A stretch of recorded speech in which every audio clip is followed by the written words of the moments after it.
नमस्कार। सबसे पहले तो आप सबको होली की बहुत बहुत शुभकामनाएं। मुझे विश्वास है आपने रंगों का यह त्योहार बड़े उत्साह से मनाया। आज जम्मू कश्मीर से लेकर कन्याकुमारी तक पूरे देश में होली बड़े जोश खरोश के साथ मनाई गई। लेकिन होली के मौके पर जम्मू कश्मीर के former chief minister Omar Abdullah ने आज ऐसी बात कह दी जिससे कश्मीरी पंडितों के जख्म फिर हरे हो गए। उमर अब्दुल्ला ने कहा कि 1990 के दौर में जम्मू कश्मीर में सिर्फ कश्मीरी पंडित नहीं मारे गए, सिर्फ कश्मीरी पंडित बेघर नहीं हुए, मुसलमान भी मारे गए, मुसलमानों के घर भी उजड़े। उनकी बात कोई क्यों नहीं करता। और इसके बाद उमर अब्दुल्ला ने कहा कि कश्मीर फाइल फिल्म की चर्चा तो बहुत है, इसे बड़ा इशू बनाया जा रहा है, जबकि फिल्म सच्चाई से दूर है। उमर अब्दुल्ला कहते हैं कि कश्मीर से पंडितों के पलायन के लिए, कश्मीरी पंडितों पर हुए अत्याचार के लिए उनके पिता फारूक अब्दुल्ला को गुनहगार बताया जा रहा है। फिल्म में फारूक साहब को तो दिखाया गया, लेकिन फिल्म में बीजेपी की बात नहीं की गई, जगमोहन की बात नहीं की गई, जबकि जगमोहन उस समय जम्मू कश्मीर के गवर्नर थे। जम्मू कश्मीर में गवर्नर रूल था और उमर अब्दुल्ला का कहना है कि सेंटर में बीजेपी की मदद से वीपी सिंह की सरकार थी। कुल मिलाकर उमर अब्दुल्ला ने फारूक अब्दुल्ला को क्लीन चिट दी, लेकिन इस 2 मिनट के उमर के बयान ने कश्मीरी पंडितों के दुख को, उनके दर्द को और बढ़ा दिया। आज मैं आपको बताऊंगा कि उमर अब्दुल्ला की बात में कितनी सच्चाई है और कितना फसाना। यह सही है कि 19 जनवरी 1990 को जब कश्मीरी पंडितों का खून बहाया गया, आतंकवादियों ने कश्मीरी पंडितों के घरों को आग के हवाले किया, जब कश्मीरी पंडित घर बार छोड़कर जान बचाकर भाग रहे थे, उस वक्त जगमोहन जम्मू कश्मीर के गवर्नर थे। लेकिन क्या जगमोहन को कश्मीरी पंडितों के कत्लेआम के लिए जिम्मेदार ठहराया जा सकता है? इसके बैकग्राउंड को, इसके तथ्यों को जानना जरूरी है। मैं आपको उन कश्मीरी पंडितों की बात सुनवाऊंगा जिनके परिवार वालों की जान आतंकवादियों ने ले ली थी, जो आज भी शरणार्थी हैं, जो आज भी कश्मीर में वापस अपने घर जाने के लिए तरस रहे हैं। कश्मीर फाइल्स तो आज बनी है, लेकिन कश्मीर में पंडितों पर जुल्म के लिए फारूक अब्दुल्ला को आज से कई बरस पहले नरेंद्र मोदी ने कैसी खरी खोटी सुनाई थी, वो सुनेंगे तो कड़वा सच सामने आ जाएगा। लेकिन सबसे पहले उमर अब्दुल्ला की बात सुनवाता हूं, जो कह रहे कि कश्मीरी पंडितों के पलायन से, कश्मीरी पंडितों पर हुए जुल्म से फारूक अब्दुल्ला का क्या लेना देना। उनका कहना है कि जब हिंसा हुई, फारूक साहब चीफ मिनिस्टर थे ही नहीं, सत्ता तो बीजेपी के पास थी। मैं तो उस फिल्म बनाने वालों से सिर्फ इतना जानना चाहता हूं, क्या ये डॉक्यूमेंट्री है या क्या ये कमर्शियल फिल्म है? अगर ये डॉक्यूमेंट्री है तो फिर हम मान के चलेंगे कि इसमें जो आपने दिखाया सही दिखाया है। लेकिन फिल्म बनाने वाले भी कहते हैं कि it is based on reality, but it is not a documentary. उसमें तरह तरह के झूठ दिखाए गए हैं, बिलखसूस उस वक्त की हुकूमत के बारे में। हकीकत यह है कि जब ये वाक़ये हुए, जब कश्मीरी पंडित यहाँ से निकल गए, उस वक्त फारूक अब्दुल्ला वजीर आला नहीं था, उस वक्त गवर्नर राज था, जगमोहन साहब गवर्नर थे, वीपी सिंह साहब की हुकूमत थी। और वीपी सिंह की हुकूमत के पीछे कौन खड़ा था? बीजेपी की हुकूमत थी मरकज में जब कश्मीरी पंडित यहां से चले गए। तो ये क्यों नहीं दिखाते हो आप पिक्चर में? फारूक अब्दुल्ला को तो आप दिखाते हो, लेकिन वीपी सिंह के पीछे बीजेपी को क्यों नहीं दिखाते हो? वीपी सिंह की हुकूमत थी उस वक्त जब निकले। तो ना ये सच्चाई के साथ इस तरह खिलवाड़ करना ये अच्छी बात नहीं है। उमर अब्दुल्ला की यह बात तो सही है कि जब 19 जनवरी 1990 को कश्मीरी पंडितों पर जुल्म हुआ, कश्मीरी पंडितों को आरी से चीर दिया गया, कत्लेआम हुआ, उस वक्त फारूक अब्दुल्ला जम्मू कश्मीर के चीफ मिनिस्टर नहीं थे, वो तो लंदन चले गए थे। और यह भी सही है कि जम्मू कश्मीर में गवर्नर रूल था और जगमोहन गवर्नर थे, लेकिन यह आधा सच है और उमर अब्दुल्ला पूरा सच जानते हैं। असल में वो पूरा सच बताना नहीं चाहते, क्योंकि जैसे ही बताएंगे ये एक्सपोज हो जाएगा कि इस कत्लेआम के लिए जिम्मेदार कौन था। जगमोहन का नाम जानबूझकर उछाला जा रहा है।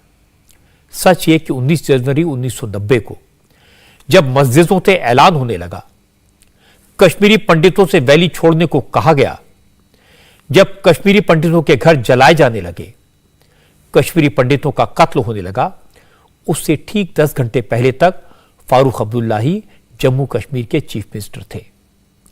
उन्होंने 18 जनवरी को इस्तीफा दिया और लंदन चले गए। 19 जनवरी को ही जगमोहन को जम्मू कश्मीर का गवर्नर अपॉइंट किया गया। उस वक्त हिंसा शुरू हो चुकी थी और जगमोहन क्या कर सकते थे? क्या जगमोहन को कश्मीरी पंडितों पर हुए जुल्मों के लिए जिम्मेदार ठहराना अन्याय नहीं है? लेकिन उमर अब्दुल्ला पूरे कॉन्फिडेंस के साथ जानबूझकर, सोच समझकर यही कह रहे हैं। अब मैं आपको उमर की बात का दूसरा हिस्सा सुनाता हूं। वो कह रहे हैं कि सिर्फ कश्मीरी पंडितों पर हुए जुल्म की बात क्यों हो रही है? जम्मू कश्मीर में मरे तो मुसलमान भी हैं, तो मुसलमानों को, सिखों को इंसाफ दिलाने की बात क्यों नहीं होती?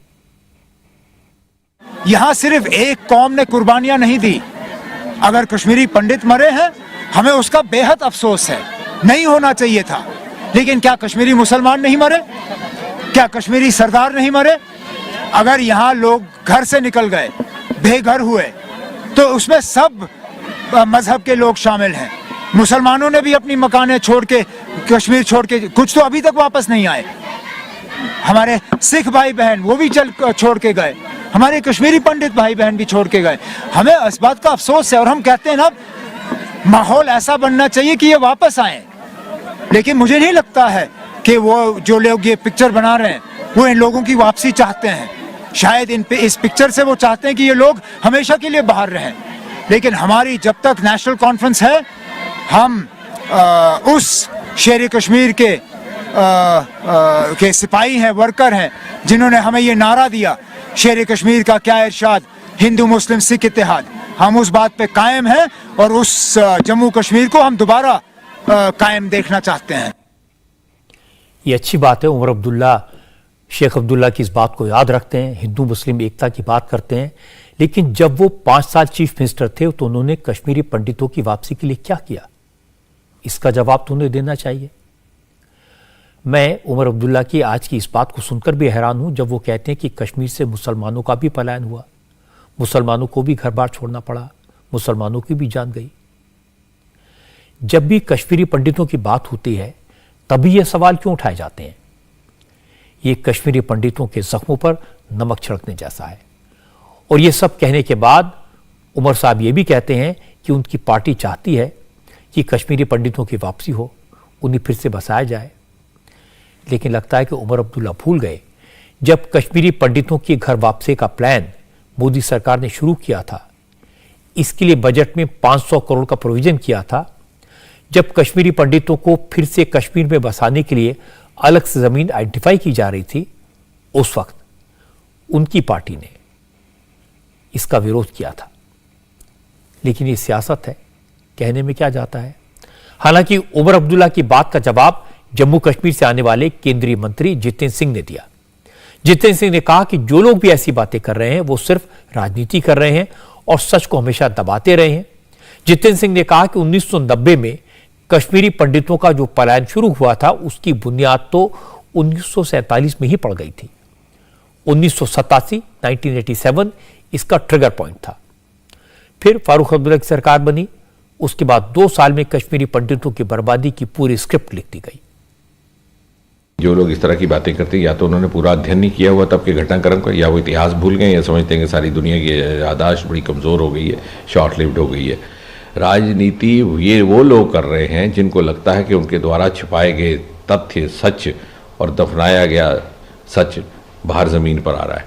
ये कहानी शुरू होती है सन 1947 से, जबकि हर जम्मू कश्मीर को लेकर के हर नीति शेख अब्दुल्ला की मुनासबत से, सुविधा से बनाई जाती थी, तत्कालीन प्रधानमंत्री जवाहरलाल नेहरू की पैटर्नेज से। और ये बढ़ती चली गई, बात बढ़ती चली गई, पीढ़ी दर पीढ़ी राजीव गांधी और फारूक अब्दुल्ला का एकॉर्ड हुआ और इमीडिएट ट्रिगरिंग इवेंट था 1987। पलायन तो 1989 में हुआ। 87 में इलेक्शन रिग किया गया, सारी दुनिया ने उसको देखा और रिग करने का केवल एक उद्देश्य था कि कुछ एक कैंडिडेट नेशनल कॉन्फ्रेंस के इलेक्शन हार रहे थे।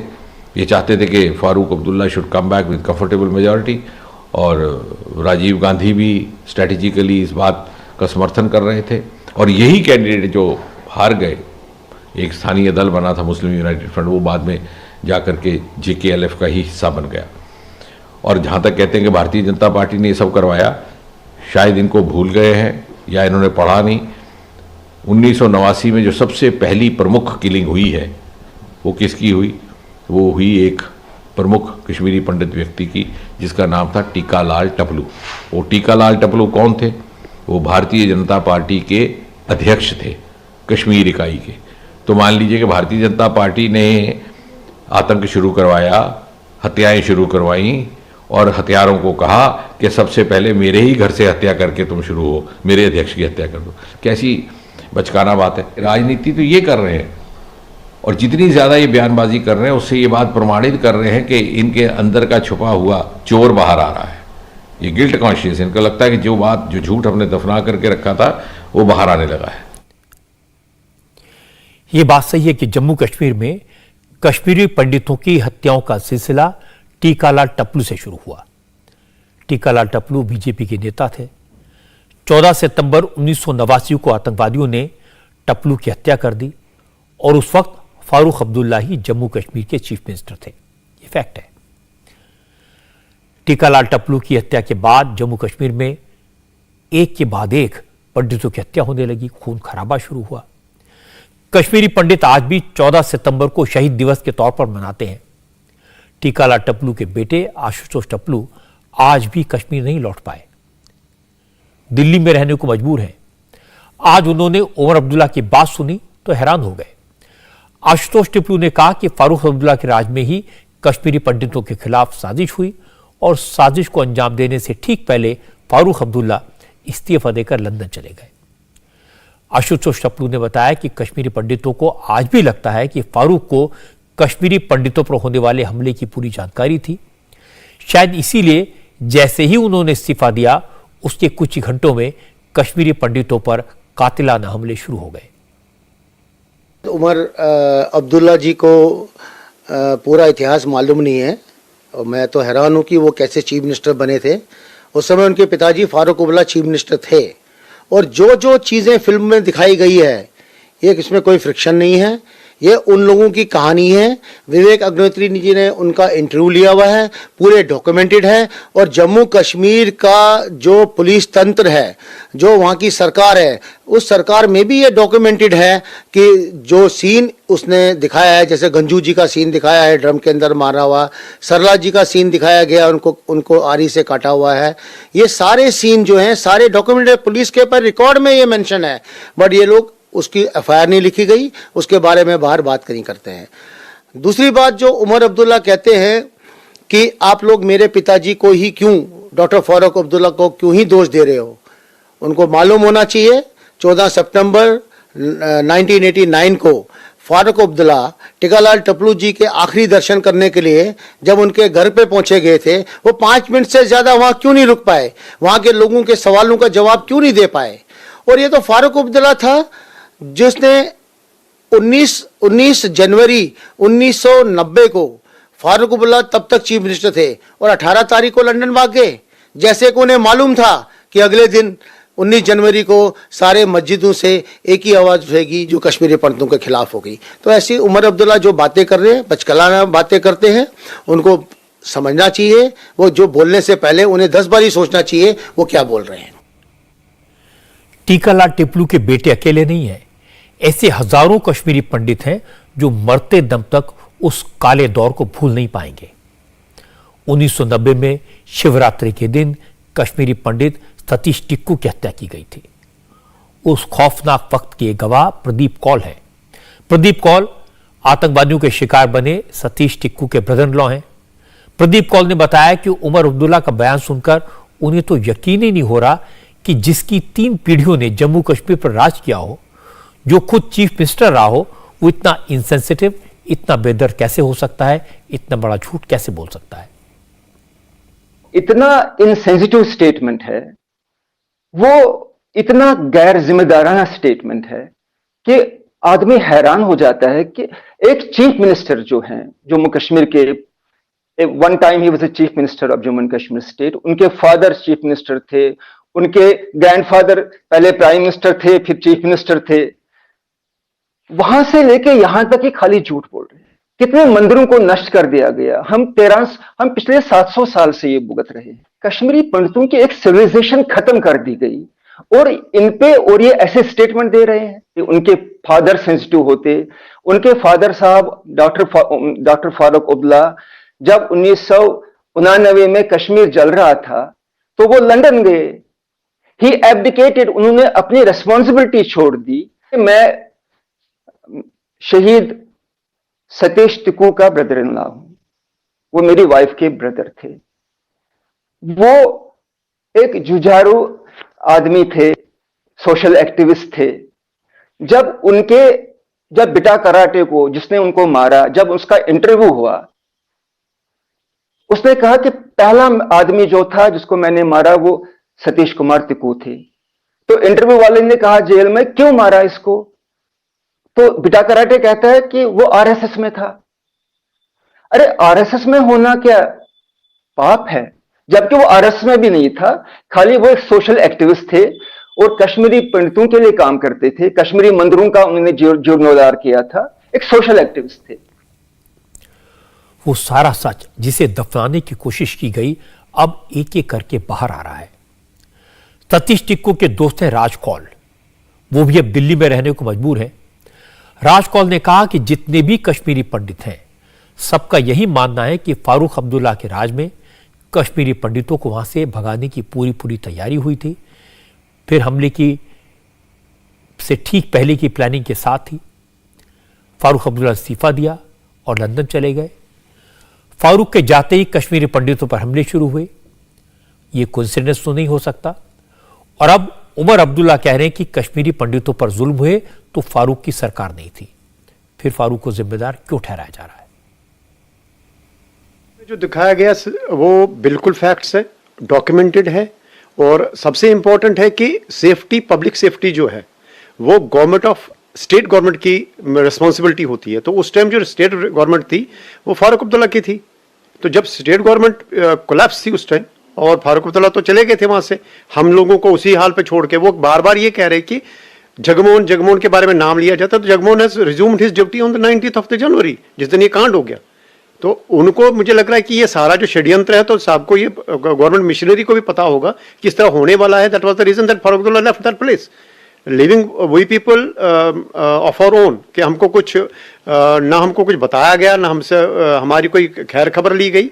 अब अगर बातें इस तरह की उठ रही है तो उनको शर्म आनी चाहिए इन बातों से, ऐसे बातें कहने की। ये फैक्चुअल नहीं है, ये डॉक्यूमेंटेड है और पूरी तरह से डॉक्यूमेंटेड है। कोई इसमें लाग लपाट नहीं है, कुछ भी नहीं है। दिस फैक्चुअल पोजीशन से फॉल्स हुड इसमें कुछ भी नहीं है। अब मैं आपको जम्मू कश्मीर के former deputy chief minister Kavinder Gupta की बात सुनाता हूं। उन्होंने कहा कि उमर अब्दुल्ला खानदानी सियासत को आगे बढ़ा रहे हैं। कश्मीरी पंडितों के मामले में फारूक अब्दुल्ला की तरह वो भी सच को छुपा रहे हैं। हकीकत वो जानते हैं कि कश्मीरी पंडितों पर जुल्म के लिए कौन जिम्मेदार है, किसने कश्मीरी पंडितों को साजिश करके वहां से भागने के लिए मजबूर किया। 1987 से लगातार मिलिटेंसी चल रही थी। उस वक्त जब इलेक्शन हुए थे तो फारूक अब्दुल्ला ही चीफ मिनिस्टर थे, लेकिन बाद में जब हालात बिगड़े तो उन्होंने इस्तीफा देकर वहाँ पर इस्तीफा देकर के चले गए और देश से बाहर चले गए। तो कुल मिलाकर के मुझे ये कहना है, मिलिटेंसी इन्हीं लोगों के दौरान हुई, इन्हीं की नीतियों के अनुसार हुई। उसी के कारण से जब इलेक्शन हुए तो लोगों ने कहा कि ये इलेक्शन ठीक नहीं है, कुछ लोगों को इन्होंने ज़बरदस्ती जिताया। इस प्रकार के ये लोग थे। तो आज जहाँ तक कश्मीर फाइल्स की बात है, मैं उनसे पूछना चाहता हूँ, क्या लासा कोल को नहीं मारा गया, नीलकंठ गंजू को नहीं मारा गया, टीकालाल टपलू को नहीं मारा गया, या 24 लोगों को लाइन में खड़े करके उनको गोलियों से नहीं उड़ाया गया? ये सच छुपाने की हमेशा कोशिश करते रहे। आज इनको पता है कि इनकी सरकारें रही, उन्हीं के कारण से इस प्रकार से हालात बिगड़े थे। एक दिन में हालात नहीं बिगड़े थे, इन्हीं की जो सरकारें थी उसी दौरान हालात बिगड़े थे। तो सच को सच कहने की हिम्मत होनी चाहिए, जो इनमें नहीं है, और अब उसको छुपाने की कोशिश की जा रही है। इन्होंने पूरी कोशिश की बॉलीवुड के माध्यम से, दूसरे माध्यम से इस फिल्म को फेल करने की, लेकिन वो हो ना सकी। हिंदुस्तान के लोग सच जानना चाहते हैं और उस फिल्म के माध्यम से उस त्रासदी का सच उनके सामने आया है। अब एक और सच आपको बताता हूं। कश्मीर फाइल फिल्म तो अभी बनी है, एक हफ्ते से चर्चा में है। अब लोग कह सकते हैं कि बीजेपी के नेता इसे एक सियासी इशू बना रहे हैं। अचानक कश्मीरी पंडितों पर जुल्म के लिए फारूक अब्दुल्ला को और कांग्रेस को जिम्मेदार ठहरा रहे हैं। लेकिन प्रधानमंत्री नरेंद्र मोदी ने आज से 8 साल पहले साफ साफ लफ्जों में कहा था, जम्मू कश्मीर में जिस तरह से धर्म के आधार पर पहचान करके लोगों को घर बार छोड़कर भागने पर मजबूर किया गया, ऐसा जुल्म दुनिया में पहले कभी नहीं हुआ। फारूक अब्दुल्ला से मैं कहना चाहता हूं, हजारों साल के हिंदुस्तान के इतिहास में भारत की हजारों साल की महान सेक्युलरिज्म की परंपरा को सबसे बड़ी चोट, गहरी चोट अगर कहीं पड़ी है तो कश्मीर में पड़ी है। और वो भी श्रीमान फारूक अब्दुल्ला जी आपके पिताजी की राजनीति के चलते हुआ है। श्रीमान फारूक अब्दुल्ला जी आपकी राजनीति के चलते हुआ है। श्रीमान फारूक अब्दुल्ला जी आपके बेटे की राजनीति के चलते हुआ है। इस देश में कश्मीर एक ही है जहां से पंडितों को धर्म के आधार पर निकाल दिया गया। जो सूफी परंपरा की भूमि थी उसको आपने निजी राजनीतिक स्वार्थ के लिए संप्रदाय के रंग से रंग दिया है।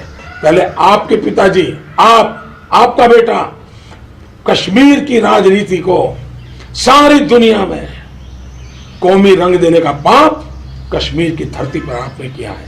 कश्मीर ये सूफी परंपरा की धरती है।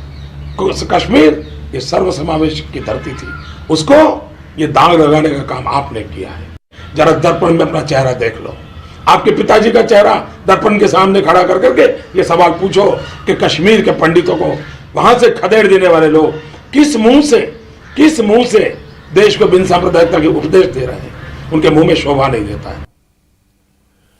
तो ये तो कोई सीक्रेट नहीं है कि कश्मीर में पंडितों का कत्लेआम हुआ।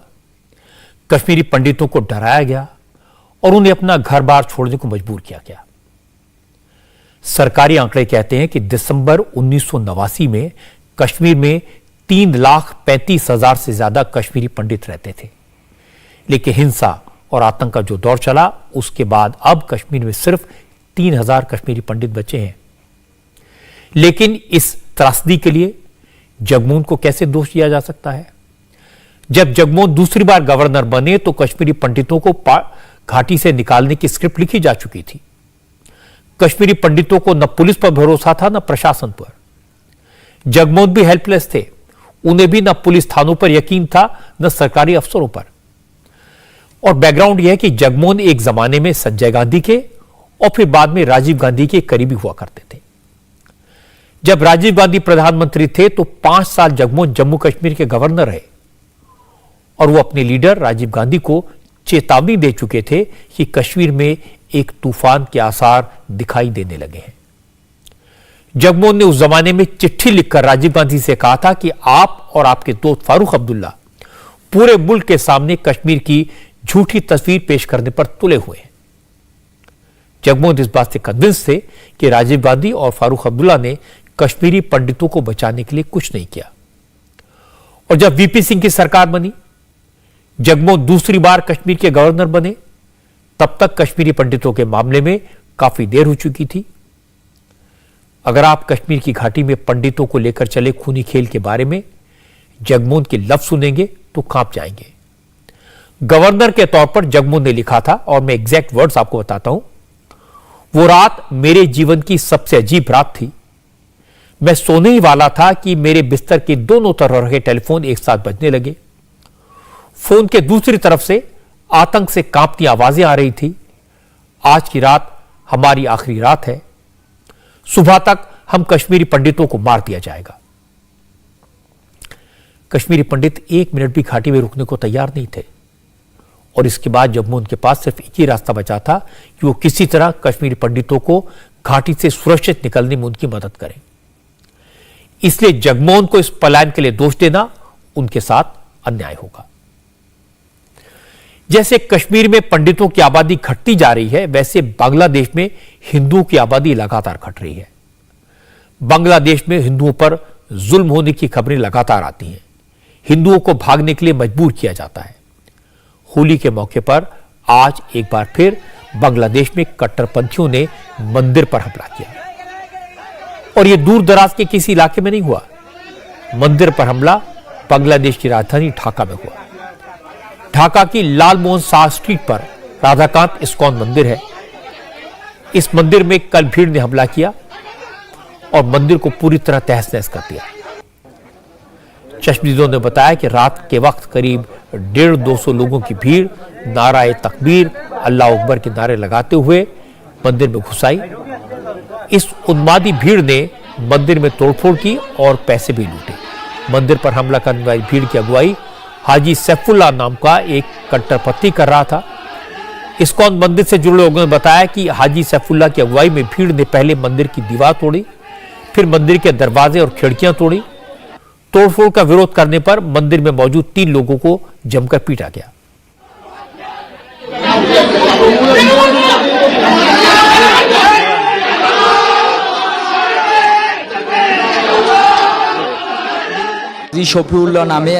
हमने हाजी सैफुल्लाह का नाम सुना।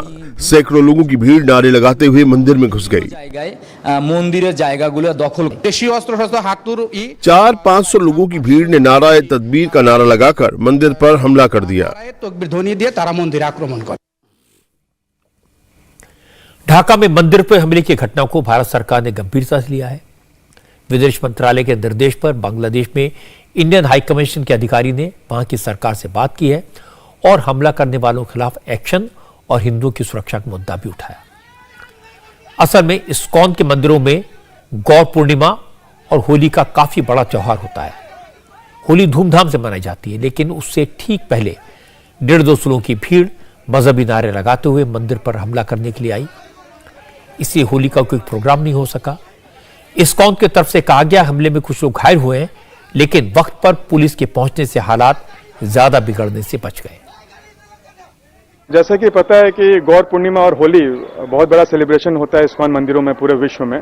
तो कल रात को होली के एक दिन पहले शाम को करीब 8 बजे के करीब 200 लोग हमारे इस्कॉन ढाका में इस्कॉन के कई मंदिर हैं, उनमें से एक मंदिर में श्री राधाकांत मंदिर में 200 लोग एंटर करते हैं हमारे प्रेमाइसिस में, स्लोगन करते हैं नारा तकबीर का और मार पिटाई शुरू कर देते हैं। वहाँ पर हमारे 3 भक्त इंजर्ड हुए, लेकिन फॉर्चुनेटली जब भक्तों ने पुलिस को फोन किया तो पुलिस इस बार आ गई और उन्होंने इन लोगों को मंदिर से निकाला और सुरक्षा प्रदान की। तो इस बार गवर्नमेंट ने एक्ट किया है और सही समय में पुलिस को भेजा। अभी मैं सवेरे जब भक्तों से बात किया तो अभी स्थिति शांतिपूर्वक है, पुलिस प्रोटेक्शन मिला हुआ है। बांग्लादेश भी अब धीरे धीरे पाकिस्तान और अफगानिस्तान की तरह उन मुल्कों में शामिल हो रहा है जहां हिंदुओं की आबादी तेजी से कम हो रही है। जब बांग्लादेश बना था उस वक्त बांग्लादेश में हिंदुओं की आबादी 13.5% थी, जो अब बांग्लादेश में सिर्फ 6.5% रह गई है। पिछले 50 साल में बांग्लादेश में हिंदुओं की आबादी में 75 लाख की कमी आई है और अगर इसी रफ्तार से बांग्लादेश में हिंदू कम होते रहे तो एक्सपर्ट्स कहते हैं कि 2050 तक बांग्लादेश में कोई हिंदू नहीं बचेगा। बांग्लादेश में पिछले 9 साल के दौरान मंदिरों पर 3,500 से ज्यादा हमलों की घटनाएं हुई, यानी बांग्लादेश में रोज किसी न किसी मंदिर पर हमला होता है। पिछले साल नवरात्र के दौरान दुर्गा पंडालों पर हमले हुए थे, 10 हिंदुओं की हत्या की गई थी। बाद में पता लगा कि मुस्लिम कट्टरपंथियों ने खुद ही दुर्गा पंडाल में कुरान रख दी और फिर बेअदबी का आरोप लगाकर 3 दिन तक जमकर तांडव किया और अब होली से पहले फिर मंदिर पर हमला किया गया। मुझे लगता है कि सरकार को इस मामले में बांग्लादेश की सरकार के साथ सख्ती से बात करनी चाहिए और वहां बसे हिंदुओं की हर संभव मदद करनी चाहिए, उन्हें सुरक्षा मिलनी चाहिए। और अब बात सियासत की। सोनिया गांधी इस वक्त कांग्रेस के भीतर मचे तूफान को शांत करने की जीतोड़ कोशिश कर रही हैं। आज गुलाम नबी आजाद ने जो कहा उससे लगा कि फिलहाल तूफान थम जाएगा। संकेत ये मिले कि गुलाम नबी आजाद ने सोनिया गांधी से साफ साफ कहा कि कपिल सिब्बल हो, आनंद शर्मा हो, पृथ्वीराज चौहान हो, मनीष तिवारी हो, विवेक तन्खा हो, किसी को सोनिया गांधी की लीडरशिप से दिक्कत नहीं है। किसी को भी सोनिया गांधी के फैसलों पर आपत्ति नहीं है। दिक्कत राहुल गांधी के रुख से है। उन्हें लगता है कि राहुल गांधी मनमाने फैसले लेते हैं और किसी नेता से बात भी नहीं करते। मीटिंग के बाद गुलाम नबी आजाद ने बड़ी मासूमियत से कहा कि आज सोनिया गांधी के साथ मुलाकात में कोई खास बात नहीं थी।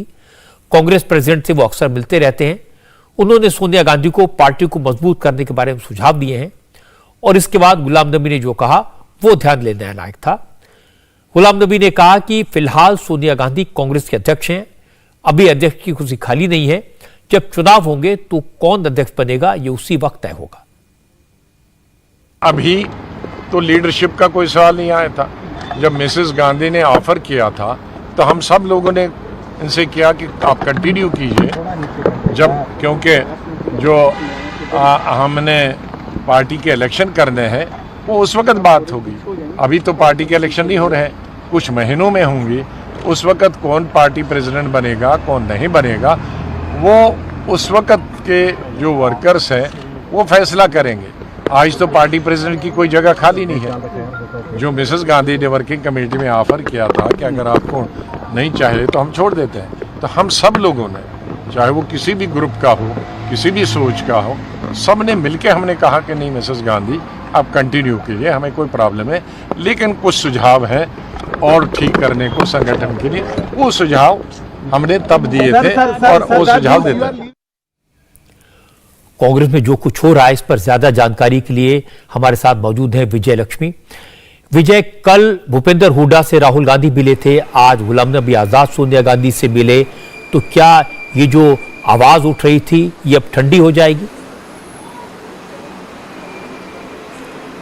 देखिए, फिलहाल तो लगता है कि आवाज ठंडी हो जाएगी, क्योंकि गुलाम नबी आजाद साहब कह रहे हैं कि सोनिया गांधी जो है कांग्रेस की मौजूदा अध्यक्षा, उनके नेतृत्व से उनको कोई दिक्कत नहीं है। मनीष तिवारी ने भी थोड़े दिन पहले जो इंटरव्यू दिया उसमें कहा कि सोनिया गांधी के नेतृत्व में कांग्रेस पार्टी ने जो है वो काफी अच्छा परफॉर्म किया, चाहे फिर वो लोकसभा की बात हो चाहे फिर विधानसभा की बात हो। दिक्कत जो है G23 के नेताओं को वो राहुल गांधी से है। दिक्कत यह है कि वो कंसिस्टेंट नहीं है। दिक्कत यह है कि वो डिफैक्टो प्रेसिडेंट बने रहना चाहते हैं, वो निर्णय लेते हैं लेकिन उसके बाद भी पार्टी के अध्यक्ष की कुर्सी को आधिकारिक तौर पर संभालना नहीं चाहते हैं। यही दिक्कत बार बार G23 जो है वो उठाती आ रही है और ये बात वो बार बार अलग अलग मंचों से दोहरा भी रहे हैं कि मौजूदा जो नेतृत्व है कांग्रेस अध्यक्षा सोनिया गांधी का, उससे कोई दिक्कत नहीं है। लेकिन मनीष तिवारी के इंटरव्यू को अगर आप पढ़ें तो उसमें खास तौर पर उन्होंने कहा कि जो इलेक्टोरल कॉलेज है, जिस ऑर्गेनाइजेशन चुनाव की बात गुलाम नबी आजाद साहब कर रहे हैं, जो सितंबर में होने वाला है, जिसमें कांग्रेस पार्टी को अपना अध्यक्ष चुनना है, उसके इलेक्टोरल कॉलेज पर मनीष तिवारी ऑलरेडी एक तरीके से सवाल उठा चुके हैं कि इलेक्टोरल कॉलेज खुद जो है वो एक तरीके से खास तरीके से तय करता है, तो वो जो अध्यक्ष चुनकर आएगा वो कितना निष्पक्ष होगा या कैसे आगे पार्टी की राह होगी, तो देखना होगा। जब संगठन के चुनाव होंगे तब G23 क्या करेगा, क्या अपना कोई कैंडिडेट G23 उतारेगा या फिर इसी तरह इलेक्टोरल कॉलेज जो है अध्यक्ष को चुनने का या CWC को चुनने का उस पर सवाल खड़े करेगा। बहरहाल फिलहाल जरूर जो पूरा तूफान है वो थमता हुआ नजर आ रहा है, क्योंकि गुलाम नबी आजाद साहब ने कह दिया है कि कोई मौजूदा नेतृत्व से दिक्कत नहीं है और आज की मुलाकात आगे विधानसभा चुनावों को कैसे लड़ना है, कैसे पार्टी को मजबूत करना है, किन किन दलों से पार्टी को जो है वो अपना अलायंस जो है करना चाहिए। और कल जो 2 राउंड बैठक हुई थी, पहले भूपेंद्र सिंह हुड्डा मिले थे राहुल गांधी से। हुड्डा को फोन जो है वो राहुल गांधी के दफ्तर की तरफ से गया था और सूत्रों ने हमें बताया कि उस मीटिंग में भी कलेक्टिव लीडरशिप की बात जो है वो कही गई थी और राहुल गांधी ने कहा था कि कोई ऐतराज उनको कलेक्टिव लीडरशिप पे नहीं है, लेकिन कैसे चीजें होंगी इसको लेकर के चर्चा जरूर की जा सकती है। तो G23 जो है वो बार बार इसी बात को कह रहा है कि कलेक्टिव लीडरशिप हो, इंक्लूसिव लीडरशिप हो, और इसी बात को वो आगे भी कहते रहेंगे। फिलहाल तूफान जरूर थम गया है, लेकिन संगठन के चुनाव में क्या होगा ये जरूर देखने वाली बात रहेगी। जी विजय लक्ष्मी, बहुत बहुत शुक्रिया, आपने कम शब्दों में काफी सारी जानकारी दी, बहुत धन्यवाद। गुलाम नबी आजाद कांग्रेस के पुराने नेता हैं, सीनियर मोस्ट नेताओं में से एक हैं। इंदिरा गांधी की सरकार में मंत्री थे और उसके बाद जब जब केंद्र में कांग्रेस की सरकार बनी उसमें वो मिनिस्टर रहे। जम्मू कश्मीर के चीफ मिनिस्टर रहे। उन्होंने कई राज्यों में इलेक्शन लड़वाए और पार्टी को इलेक्शन जितवाए। इसलिए पार्टी की लगातार हार से वो परेशान हो सकते हैं, नाराज हो सकते हैं, लेकिन कांग्रेस से बगावत करेंगे इसकी उम्मीद किसी को नहीं करनी चाहिए। आज सोनिया गांधी से मिलने के बाद आजाद साहब ने जो कहा उसका मतलब समझने की जरूरत है। गुलाम नबी आजाद के कहने का मतलब है जब तक सोनिया गांधी पार्टी के अध्यक्ष हैं ठीक है, लेकिन पार्टी के अगले अध्यक्ष का जब चुनाव होगा तो फैसला सिर्फ गांधी परिवार पर नहीं छोड़ा जाएगा। सोनिया गांधी के बाद जब कांग्रेस को अगला अध्यक्ष बनाना होगा तो इसमें G23 के नेताओं का पूरा पूरा दखल होगा। आज उत्तर प्रदेश से दो बड़ी खबरें मिली। पहली यह कि योगी आदित्यनाथ 25 मार्च को शाम 4 बजे दोबारा मुख्यमंत्री पद की शपथ लेंगे। अभी तक जो कार्यक्रम तय हुआ है उसके मुताबिक योगी आदित्यनाथ का शपथ ग्रहण समारोह अगले शुक्रवार को लखनऊ में अटल स्टेडियम में होगा। और दूसरी बड़ी खबर है कि यूपी में चुनाव के नतीजों के सियासी समीकरण बदल रहे हैं। आप सुनकर चौंक जाएंगे, ओम प्रकाश राजभर बदले हालात में अब नई भूमिका खोज रहे हैं। इंडिया टीवी के पॉलिटिकल एडिटर देवेंद्र पाराशर ने यह एक्सक्लूसिव जानकारी दी है कि सुहेलदेव भारतीय समाज पार्टी के अध्यक्ष ओम प्रकाश राजभर ने आज दिल्ली में बीजेपी के बड़े नेताओं से मुलाकात की। राजभर की अमित शाह के साथ लंबी मीटिंग हुई। 1 घंटे तक चली इस मीटिंग में बीजेपी के 2 और बड़े नेता भी मौजूद थे। और पता यह चला कि उत्तर प्रदेश में बीजेपी की धमाकेदार जीत के बाद अब ओम प्रकाश राजभर अखिलेश यादव का साथ छोड़कर फिर से एनडीए के पाले में आना चाहते हैं। उन्होंने बीजेपी के नेताओं को अपना पक्ष बता दिया है। उनकी बीजेपी से क्या उम्मीदें हैं यह बता दिया है। अब फैसला बीजेपी को करना है। तो एक और अपडेट इस पर लेने के लिए देवेंद्र पाराशर के पास चलते हैं। देवेंद्र, खबर तो काफी बड़ी है, यूपी में इसकी बहुत चर्चा होगी, क्या अपडेट है आपके पास?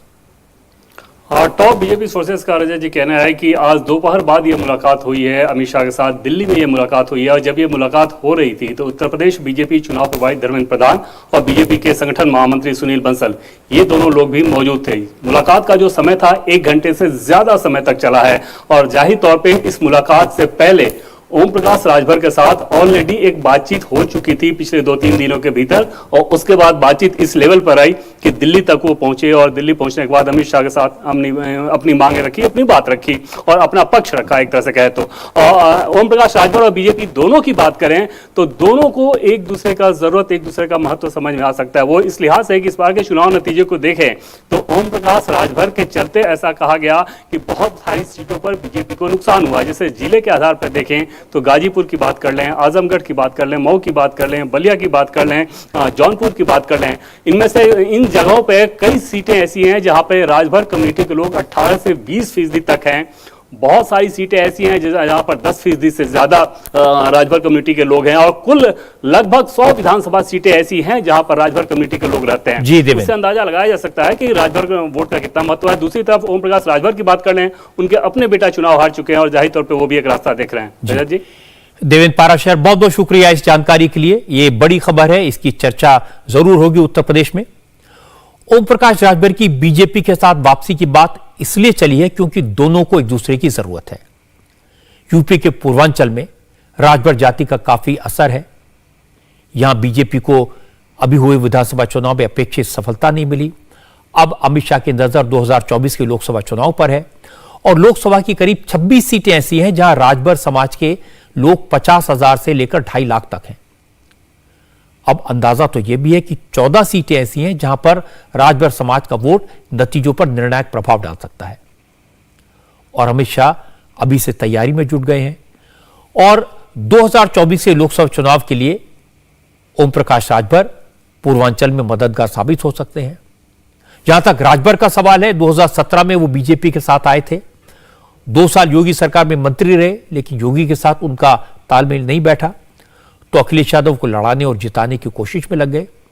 लेकिन अब बुरी हार के बाद उन्हें इस बात का एहसास हो गया कि अगले 5 साल तो यूपी में योगी की सरकार रहेगी, इसलिए उनके साथ मिलकर चलने में ही भलाई है।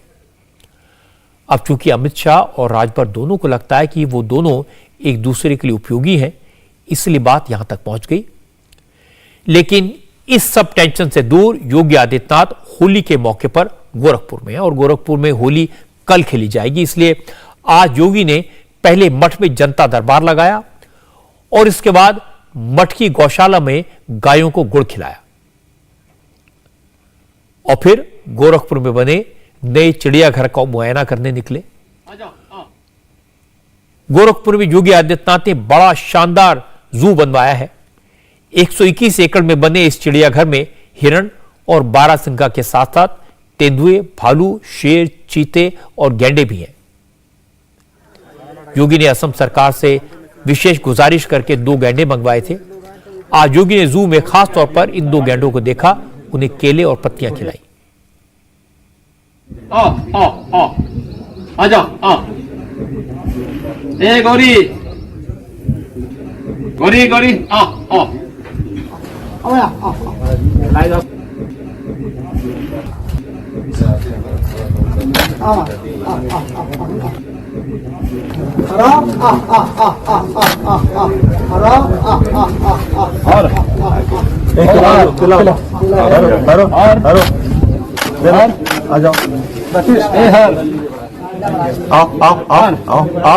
आओ लो लो हर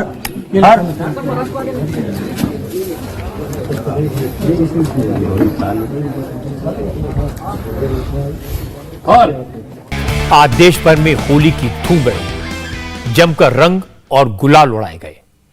बच्चे हो या बड़े, सबने जोश के साथ, जुनून के साथ होली मनाई और होली का रंग नेताओं पर भी खूब चढ़ा। तो सबसे पहले आपको अखिलेश यादव की होली दिखाता हूं। होली के मौके पर मुलायम सिंह यादव का पूरा परिवार सहफिल में इकट्ठा हुआ। सैकड़ों सपोर्टर्स भी मौजूद थे। पूरे परिवार ने समाजवादी पार्टी के कार्यकर्ताओं के साथ रंगों के बजाय फूलों की होली खेली।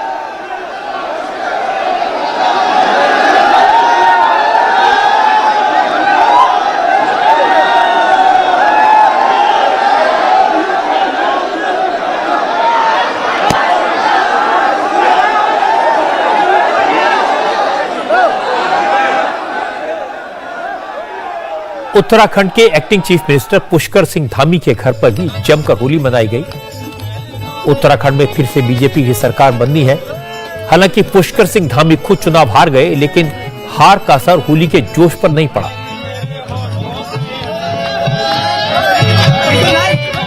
पुष्कर धामी ने लोगों के साथ डांस किया और इसके बाद कुमाऊं के लोकगीत भी गाए।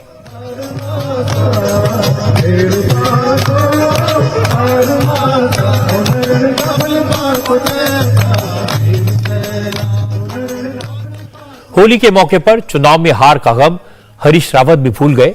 हरीश रावत ने होली पर रंग खेला और फिर ढोल भी बजाए।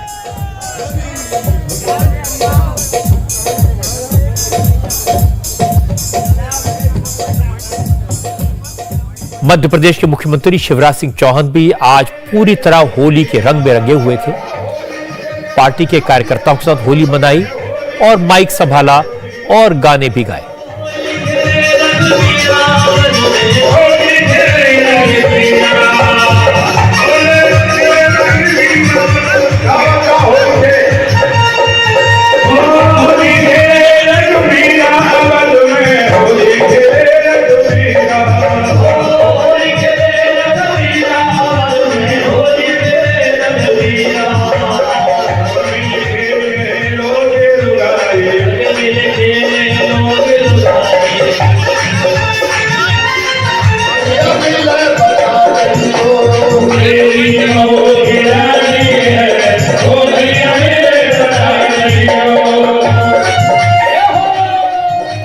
दिल्ली के deputy chief minister Manish Sisodia भी होली के मौके पर पंजाबी गानों की धुनों पर नाचते हुए नजर आए।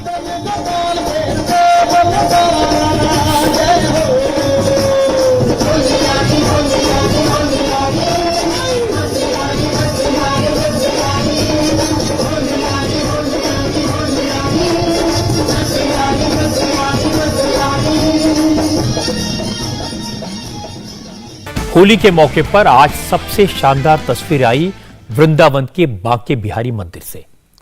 मथुरा वृंदावन की होली तो वैसे भी पूरी दुनिया में मशहूर है। पिछले 2 साल से कोरोना की वजह से होली के रंग में भंग पड़ रहा था, लेकिन इस बार कोरोना का असर कम था और भक्तों का जोश देखने लायक था। बांके बिहारी मंदिर का पूरा आंगन श्रद्धालुओं से भरा हुआ था। बांके बिहारी मंदिर की होली की खासियत यह है कि यहां भक्तों को भगवान के साथ होली खेलने का मौका मिलता है।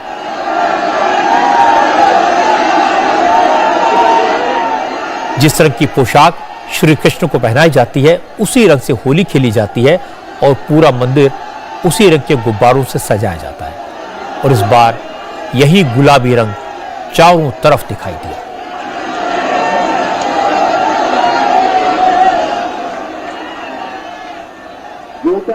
इंडिया टीवी हर वक्त हर जगह डाउनलोड करने के लिए सर्च करें India TV news Google play store या ऐप स्टोर पर।